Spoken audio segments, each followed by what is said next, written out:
आप सब मालिक हैं इस प्रदेश के। ये हमारा राज्य है, हमारा घर है। यहाँ के कण कण पर अगर अधिकार है तो वो हमारा अधिकार है। ये राज्य किसी के बाप की बकौती नहीं है। ये राज्य किसी की चरण वंदना से नहीं मिला है। इस राज्य के लिए कुर्बानी हुई है, इस राज्य के लिए बलिदान दिया गया है। पहाड़ों की खामोशी में भी एक आवाज उठती है। पहाड़ों की खामोशी में भी एक आवाज उठती है जब युवा अपने हक के लिए लड़ना सीखता है। जब सपने सिर्फ नौकरी के लिए नहीं बदलाव के होते हैं, तब जन्म होता है एक नए नेता का। तब जन्म होता है एक नए नेता का।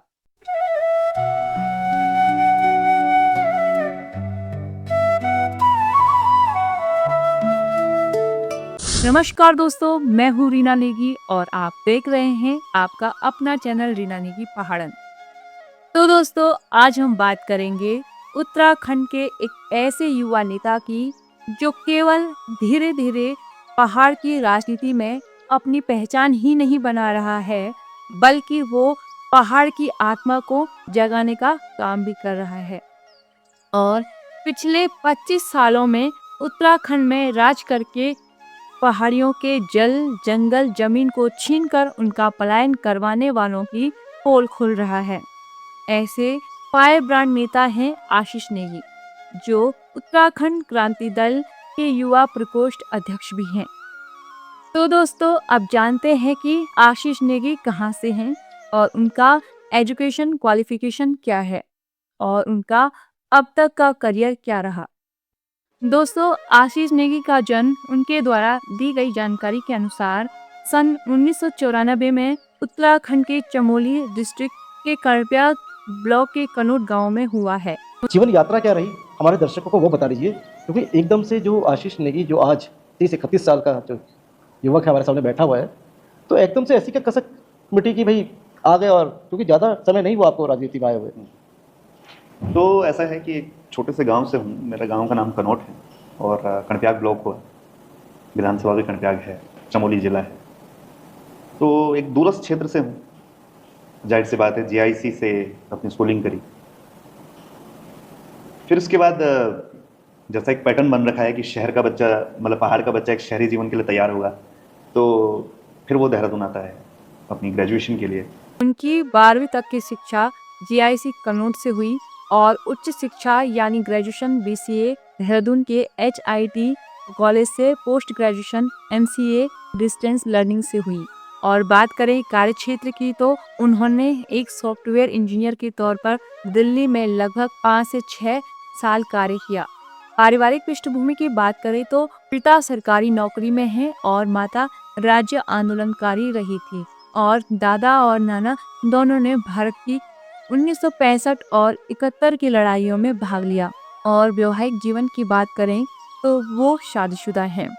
यह पृष्ठभूमि दर्शाती है कि वह शिक्षा, परिवार और सामाजिक मूल्यों के साथ जुड़े हैं और उत्तराखंड के युवाओं के लिए एक जुड़ाव वाले नेता हैं। दोस्तों, क्या आप जानते हैं कि आशीष नेगी की राजनीतिक सोच सिर्फ राजनीतिक तक सीमित नहीं है। उनका सपना है उत्तराखंड के हर युवा को अधिकार दिलाना। और अगर तुम नहीं समझे कि उत्तराखंड क्रांति दल तुम्हारा असली घर है, तो पहाड़ियों सुन लो, कुमाऊं कुमाऊं जैसा नहीं रहेगा, गढ़वाल गढ़वाल जैसा नहीं रहेगा।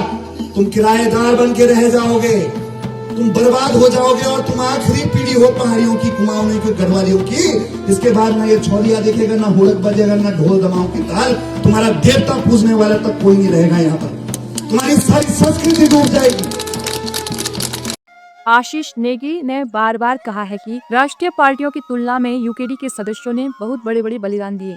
उनकी राजनीति का मुख्य एजेंडा है शिक्षा, स्वास्थ्य, रोजगार और जल, जंगल, जमीन, और जिसमें है गैरसैंण में स्थायी राजधानी, मजबूत भू कानून 1950, उत्तराखंड को 5वीं अनुसूची में लाना, स्थानीय युवाओं के लिए रोजगार और आपदा प्रबंधन।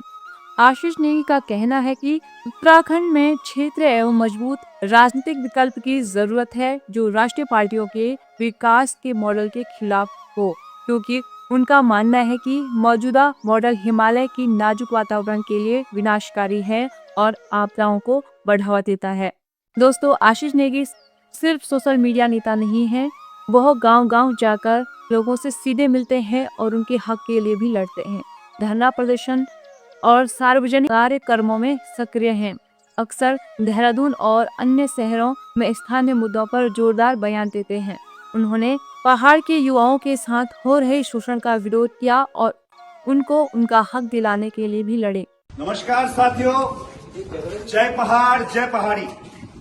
आज मैं उस मोहल्ले में हूं जहां पर दरिंदगी के साथ पहाड़ी समाज को पीटा गया, महिला को बुरी तरह से पीटा गया और जख्मी किया गया। और जब ये पुलिस थाने जाते हैं तो इनके ऊपर क्रॉस एफआईआर की जाती है। ये संदेश पुष्कर सिंह धामी तक भी पहुंचा देता हूं, एसएसपी देहरादून तक पहुंचा देता हूं और एसएचओ जो थानेदार में वहीं आ रहा हूं। अभी हमारे प्रदेश में यदि कोई बाहरी प्रदेश का व्यक्ति पहाड़ियों को ललकारेगा तो ये याद रखना, उत्तराखंड क्रांति दल यहां जिंदा है। हम लोगों ने खून बहाकर ये प्रदेश बनाया है। हमारे समाज की तरफ अगर उंगली भी उठाई तो इसका अंजाम भुगतना बहुत मुश्किल पड़ जाएगा आप लोगों के लिए। ये चेतावनी है कि उत्तराखंड में रहना है तो पहाड़ी समाज का अपमान नहीं करना होगा। और पहाड़ियों का ये मत सोचना कि कोई नहीं है इस प्रदेश में। उत्तराखंड क्रांति दल जान पे खेलने के लिए तैयार है। यदि किसी मोहल्ले में घटना हुई तो उस मोहल्ले का रंग बदल जाएगा, वहां की सड़कों का रंग बदल जाएगा। ये मैं साफ चेता देता हूं। उत्तराखंड में रहना है तो जय पहाड़ी कहना होगा, जय उत्तराखंड कहना होगा। यह प्रदेश पहाड़ियों का प्रदेश है, हम मालिक हैं यहाँ के। और अभी थाने पहुंच रहा हूं।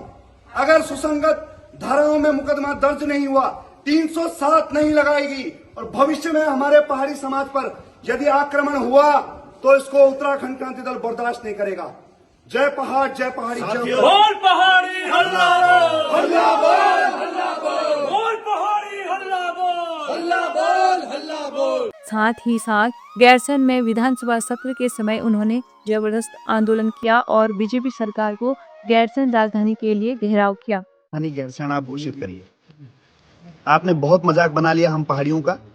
हमारे 42 लोग खत्म हुए, हम इनका मजाक बनते हुए नहीं देख सकते। जो राज्य हमने बनाया वो राज्य इन्होंने बर्बाद कर दिया। राजधानी हमने घोषित की, उस राजधानी के बाहर 7 साल का बच्चा मारा जाता है, अस्पताल के अभाव में मारा जाता है, महिला गर्भवती मारी जाती है, अस्पताल के अभाव में मारी जाती है और नेता इलाज कराने विदेशों के लिए चले जाते हैं।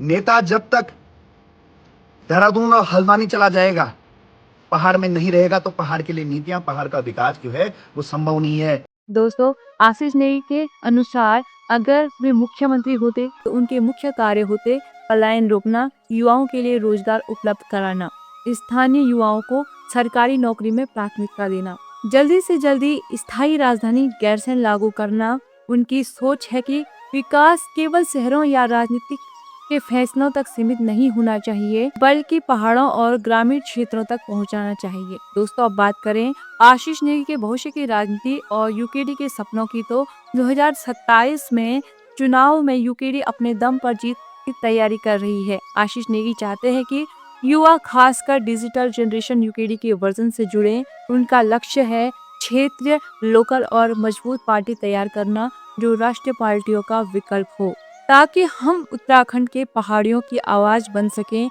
और अपने अधिकारों के लिए लड़ सकें। और आखिर में दोस्तों कुछ पंक्तियां कहना चाहूंगी कि पहाड़ सिर्फ खूबसूरत नहीं होते, वो संघर्ष और बलिदान की कहानी भी होते हैं। और जब कोई युवा उस संघर्ष को अपनी आवाज बनाता है तो बदलाव की उम्मीद जरूर जन्म लेती है। अगर आपको यह वीडियो पसंद आया हो तो वीडियो को लाइक जरूर करें और कमेंट बॉक्स में अपने विचार जरूर साझा करें। अगर आप चैनल पे नए हैं तो चैनल को सब्सक्राइब करें और बताइए क्या आशीष नेगी और यूकेडी उत्तराखंड में क्या नया राजनीतिक विकल्प बन सकते हैं। कमेंट में अपने विचार जरूर साझा करें। तब तक के लिए नमस्कार। जय पहाड़ जय उत्तराखंड।